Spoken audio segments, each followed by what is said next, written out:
gampang nih pertanyaan penguji sebelumnya. Kalau kita lihat dari bintang-bintang iklan yang disebut, Muhammad Dede usianya 50 tahun ke atas, Jeffrey belum 50 tahun tapi sudah menikah 40 tahun sekian, Wijayanto 40 tahun sekian.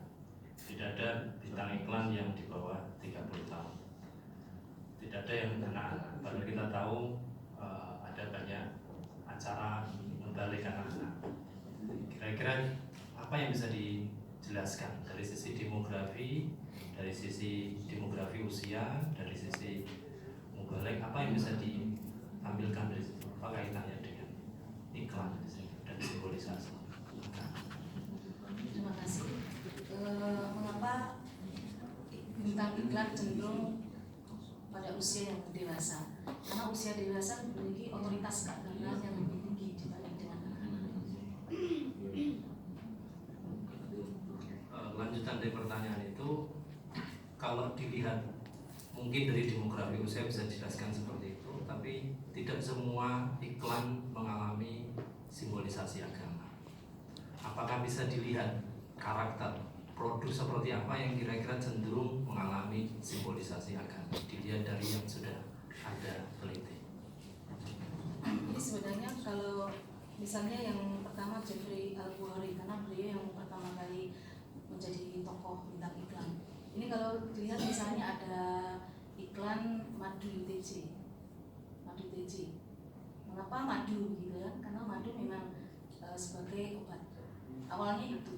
Tapi karena dipandang bahwa Jeffrey itu lebih bisa membawakan iklan itu, maka akhirnya merambah bukan hanya madu saja sebagai obat begitu, tapi juga merambah ke seperti tadi ada helm.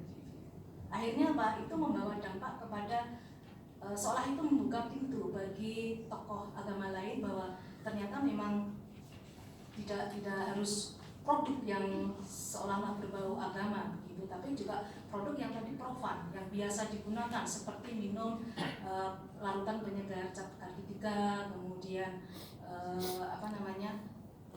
yang entah itu yang dibawakan oleh Mama Dede maupun yang oleh Zarul Azhar, sama-sama fungsinya sama sebagai penyegar. Yang satu yang merknya cap kartika, yang satunya Cabada gitu. Oke, saya kira mungkin kalau ada penjelasan yang lebih detail saya kira yang soal madu kaitannya dengan tradisi Islam dan lain sebagainya, saya kira akan sangat menarik bagaimana proses simbolisasi agama bisa dimulai dari situ.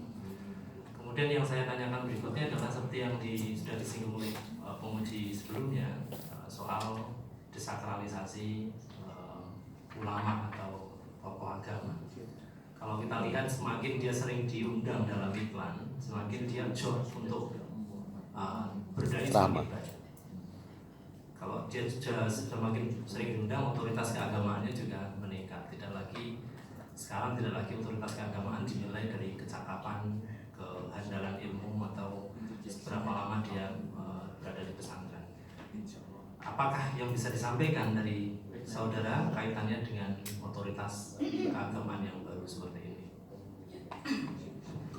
Sebenarnya kalau kita melihat sama-sama bahwa yang menjadi bintang iklan komersial televisi ini beberapa, misalnya Jeffrey Al-Bukhari, kemudian Reza Muhammad dan Zaki Mirza misalnya, ini bukan masuk ke sebagai tokoh agama atau sebagai ustadz, tapi justru menjadi bintang sinetron. Dulu populer dulu, baru kemudian menjadi bintang iklan yang misalnya Zaki Mirza itu kan memenangkan Dai Indonesia, ya itu memenangkan Dai, kemudian juga masuk ke ranah sinetron, baru kemudian setelah ranah sinetron itu baru, karena di situ dia menjadi ustadz di sinetron, ya akhirnya dari sinetron itulah kemudian merambah ke dunia sesungguhnya. Dari itu kemudian muncul baru ke iklan. Artinya bagi beberapa tokoh ini masuk ke iklan komersial televisi bukan sesuatu yang tiba-tiba. Misalnya Muhammad Nur Maulana, ini populer ketika dia menggunakan gayanya yang sedikit agak kemayu, menggunakan serban, kemudian diupload di YouTube. Itu saat itu menjadi sangat populer. Akhirnya karena kelucuannya ini menjadi branding tersendiri bagi Ustadz Maulana. Dan ini ditangkap secara bagus oleh pihak iklan. Karena iklan sangat membutuhkan seorang tokoh yang betul-betul dikenal, kemudian disukai, dan memiliki citra positif. Satu pertanyaan terakhir mungkin, kalau melihat koherensi dilihat dari tesis dan argumen yang Anda sampaikan, ini pertanyaan mungkin bagi orang awam dan mungkin sebagian sudah sempat ditanyakan tapi saya kira belum secara spesifik dijawab. Adakah konsekuensi dari maraknya simbol keagamaan ini dalam iklan terutama bagi masyarakat umum? Iya. Apakah itu kira-kira? Iya, karena akhirnya masyarakat tidak bisa membedakan secara jelas mana yang otoritas ustadz atau ustazah yang memang betul-betul memiliki otoritas keagamaan yang sesungguhnya, karena dia sudah menyeberang ke ranah-ranah yang sebenarnya agak disayangkan. Terima kasih. Selanjutnya dipersilakan penguji 5 yaitu Bapak Profesor Dr. Haji Sugeng Sugiono MA. Terima kasih atas waktunya, Saudara Pramodinda. Saya melihat ada fenomena kecenderungan ambiguitas dari Ustadz dan Ustadzah ini. Satu sisi, Ustadz dan Ustadzah itu kan fungsi pokoknya adalah menyampaikan pesan moral agama di masyarakat dan menjadi contoh dan teladan.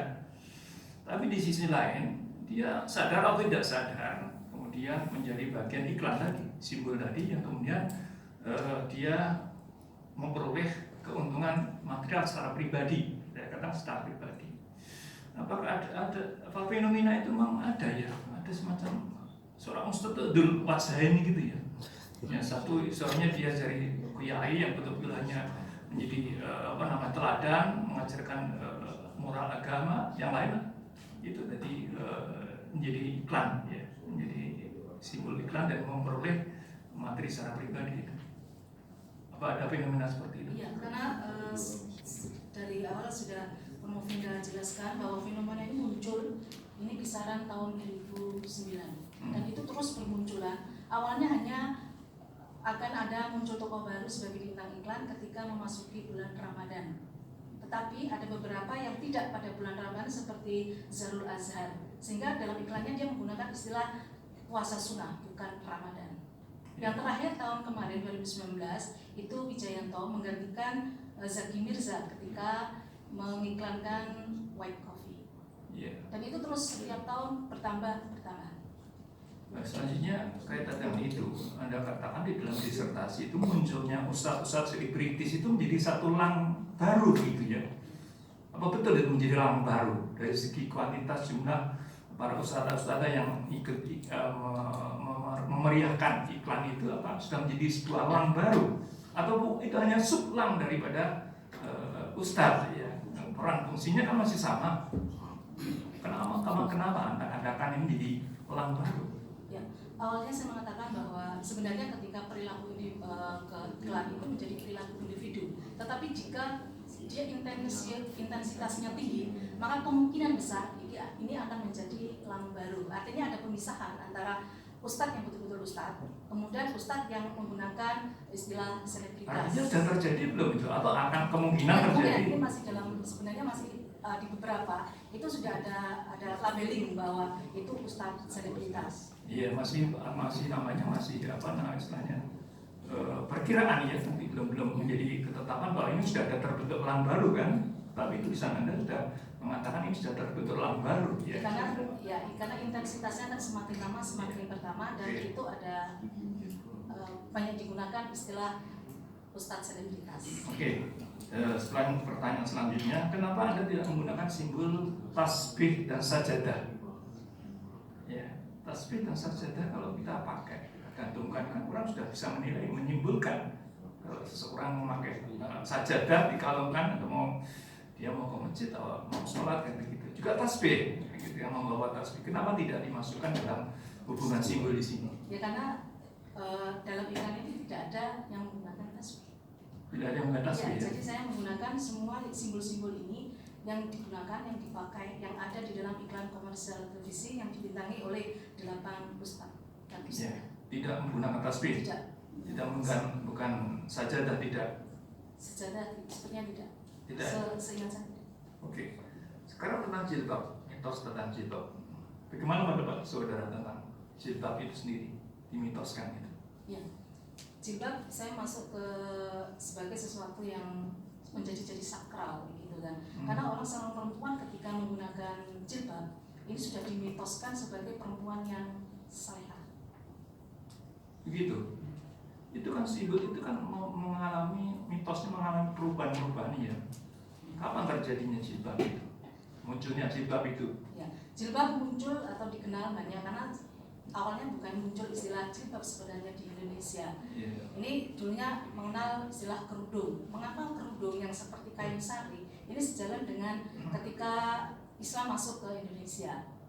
Ketika dibawa oleh pedagang dari Gujarat, ini kan banyak perempuan yang menggunakan sari. Hanya yang dikenal awal itu adalah kerudung. Baru kemudian memasuki tahun awal 90-an, ini baru muncul istilah jilbab. Dan sekarang jilbab digantikan dengan istilah hijab. Yang sebenarnya referensinya hampir sama. Ya, kata jilbab di Quran kan ada kan ya. Ya ayyuhan nabiyyu qul li azwajika wa banatika wa nisa'il mu'minin yudnina 'alaihinna min jalabibihinna dzalika adna an yurafna fala yu'dain. Nah, kata jilbab itu konon cerita saja. Istri Nabi Khadijah itu pakainya debleh. Tahu debleh enggak orang Jawa? Tahu debleh itu? Dadanya kelihatan begitu ya. Kata jalabah itu kan menarik, jadi menutupi dadanya begitu. Nah, itu kemudian mengalami perkembangan shifting ya, perkembangan geseran mitos itu kemudian menjadi penutup dada menjadi aurat.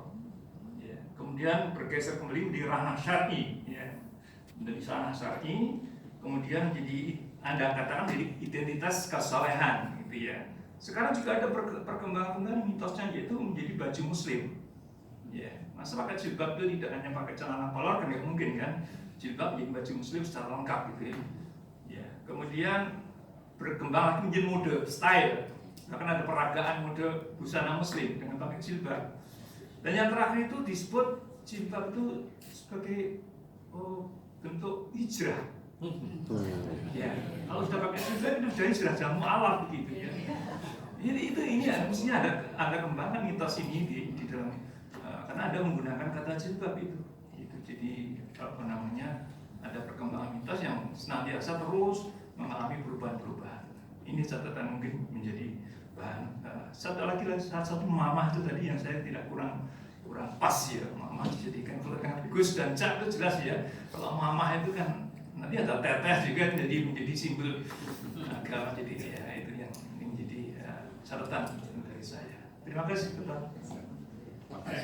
Jadi kalau sudah hijrah, Bu, ya pengembeda harus siap Pak Baik boleh punya istighfar. Karena Khadijah juga pernah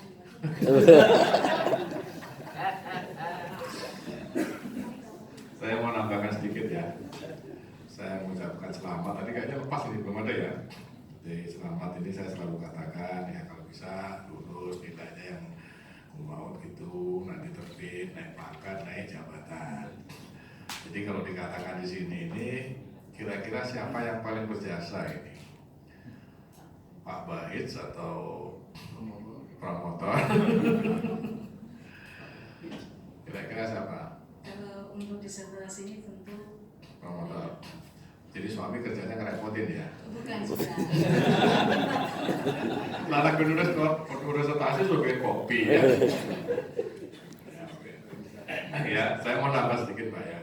Jadi kalau saya itu beda ya. Jadi bagi saya Islam atau agama apa saja itu sama. Itu religius dan sekuler sekaligus. Atau sakit tapi profan sekaligus. Apalagi masalah itu dewa tadi sekaligus. Saya. Kalau bikin namanya ilahi tetapi wati sekaligus. Ya. Jadi pasar itu tidak bisa dilepaskan dari agama. Buktinya Nabi itu dikritik mali ada Rasul pada musyrik aswaq. Nabi model apa lagi ini? Kerjanya keluyuran ke pasar-pasar. Iya kan Nabi Muhammad dikritik. Tapi Jokowi itu pakai ayat itu nggak ada yang tahu. Jadi presiden itu. Cuma incang-incang golongannya ya. Nah, karena tokoh agamanya sudah jadi feodal. Ini kan Nabi hadir ketika tanda petik ya, ketika kondisi hari itu. Tokoh agama semuanya di langit tadi yang dibilang sakral itu semua. Makanya agama ditinggalkan oleh umatnya. Karena tokohnya tidak menarik. Tampil tua, jidatnya hitam, jenggotnya kayak lele. Gitu ya. Saya termasuk yang tidak setuju dengan itu. Kalau saya setuju ya dengan iklan ini. Ya ini Muslim itu begitu, atau siapa saja yang beragama. Itu loh. Ya. Karena bahasa fikih perbuatan adat termasuk iklan. Itu kalau dibaca bismillah kan jadi ibadah. Gitu aja. Nah, di sini ya, kalau Islam loh. Makanya tokoh agama kalah dengan Jokowi yang cengenges itu. Prabowo kan kalau di pertama itu 2014 ya. 2014 yang pertama ya, Prabowo lawan 14. Prabowo terlalu ke masjid. Ya, tapi Jokowi ke pasar. Nabi Muhammad ditinggal waktu khutbah itu sama orang-orang itu. Ya, makanya pasar nggak boleh dilepas. Kalau saya begitu, jadi tinggal itu aja. Kalau sudah kaya untuk apa? Kan cuma begitu tuh. Kalau sudah terkenal untuk apa? Itu tidak anunya. Ya kalau dimakan sendiri ya itu lain lagi ceritanya kan. Politisasi agama, apa tadi komoditas agama. Tapi kalau saya jadi bintang iklan, misalnya punya, misalnya ya penghasilan sebulan 1 miliar, zakat saya sesuai, itu lebih baik daripada rektor UN Sunan Kali. Jelas kok itu, orangnya jelas kok. Pahala kan berdepan-depan dalam Islam ya. Nah gitu, makanya zakat itu yang membersihkan tadi, sedekah itu. Nah kalau dimakan sendiri ya itu nanti ditanya sama Allah, itu termasuk di surat apa itu nanti kalau tokoh agama yang kayak gitu. Yang dimakan sendiri itu nanti di surat apa maksudnya itu kalau kita tanya itu. Al-Maidah, nanti bukan dibubidin, agama dijual, dimakan sendiri, gitu loh. Nggak boleh kalau itu. Tapi kalau mencari pekerjaan yang halal, boleh. Salah satu kehalalan itu tinggal persentase saja. Banyak mana antara yang haram dengan yang halal, gitu loh. Ya, jadi tadi kalau di perbulannya kebablasan, misalnya ya, itu dan bahasa Arabnya kan mafasid dengan ya itu ya manfaat gitu. Jadi kalau dibaca, kalau bohongnya lebih gede ya tolong dirubah sedikit iklannya gitu. Diarahkan, ya. Tapi dalam menarik itu pasti ada tanda petik, unsur hiperbolisnya pasti. Tapi jangan sampai menipu, ya. Menipu dalam arti orang minum tahu-tahu mati, gitu ya. Nah itu, ya. Ini saya setuju dengan Prof. Ini Dewa Putu Wijaya ini ya. Contoh tadi makan minum itu, ya. Jadi kembalinya ke sana.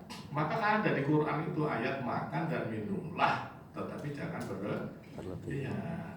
Ini kan satu kan alamiah ya, alamiah dalam arti hukum alam itu berarti insaniah. Nah, baru dibacakan Bismillah kalau orang Islam jadi agama gitu loh mas ya. Ya, kalau gitu ketuhannya itu ketika baca Bismillah. Tapi ini alamiah, insaniah berlaku di sepanjang sejarah. Nah, maka banyak ke sana. Ya, ya. Jadi perpaduan kalau saya bahasa Arabnya takdir, ya setiap benda itu pasti positif dan negatif sekaligus. Nah tugas kita ini hanya mengoptimalkan potensi positifnya, minimalkan potensi negatifnya. Kalau orang Islam supaya masuk surga bacain Bismillah, gitu loh. Ya, saya benar kalau ada bintang iklan mau betul saya itu. Tawarin saya lebih banyak bintang iklan daripada ada direktur. Nah jadi gue disertasi, suruh turun lagi kan. Repot ini. Ya, saya kira dari saya cukup saran itu ya. Nanti dilihat lagi. Oh ya, sebentar kaitannya dengan cara produksinya. Tadi kan ada cara produksi dulu ya. Ya jadi apa sih anunya gitu loh kira-kira barangkali implikasinya dengan cara produksi yang ada tahu maksud saya. Ya. Kalau dulu kan masih ini namanya industri, sekarang 2.0 itu. Nah ini kira-kira gitu gimana? Tahu kan cara produksi, kata Kalmak ini tinggi rendahnya peradaban sangat tergantung pada tinggi rendahnya cara produksi. Bisa nggak ini? Paham? Iklan yang disampaikan hanya dari lesan ke lesan misalnya. Iklan yang disampaikan lalu tempelan misalnya. Itu kan bagian dari produksi. Sekarang ada yang dimasukkan di TV misalnya. Kira-kira gimana? Karena iklan itu sebenarnya sudah sangat lama, Ya. sangat lama dari zaman-zaman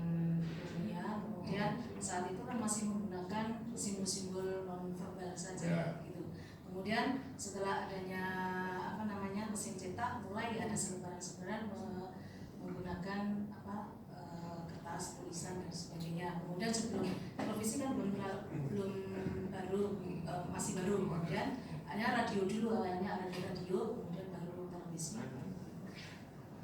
Maksud saya begini, dengan cara produksi ini kira-kira hasil dari produsen itu gimana? Apakah produsen semakin diuntungkan atau semakin dirugikan? Satu, bintangnya apakah semakin terkenal atau tidak gitu loh. Oh ya, untuk iklan televisi memang biayanya sangat mahal, tetapi tingkat efektivitasnya juga sangat tinggi. Karena setiap orang sekarang sudah bisa melihat televisi, menyaksikan televisi, sehingga apa yang diinformasikan di dalam iklan televisi itu bisa terserap dengan bagus oleh konsumen maupun calon konsumen. Kemudian bintang iklannya ini juga bintang iklan sangat tinggi, honornya sangat tinggi dibanding dengan, memang sangat tinggi untuk iklan, karena hampir mencapai untuk beberapa iklan yang bintang iklan yang memang betul-betul tokoh yang sangat terkenal itu hampir minimal 2 miliar sekali dia ini. Ya, berarti terakhir benar kan kalau mereka benar atau enggak ini? Mereka mengalahkan otoritas yang standar ini gitu. Ya. Benar nggak itu? Mereka mengalahkan otoritas yang standar. Ini otoritas sekarang kan munculnya cuma di cara produksi itu. Tahu maksud saya?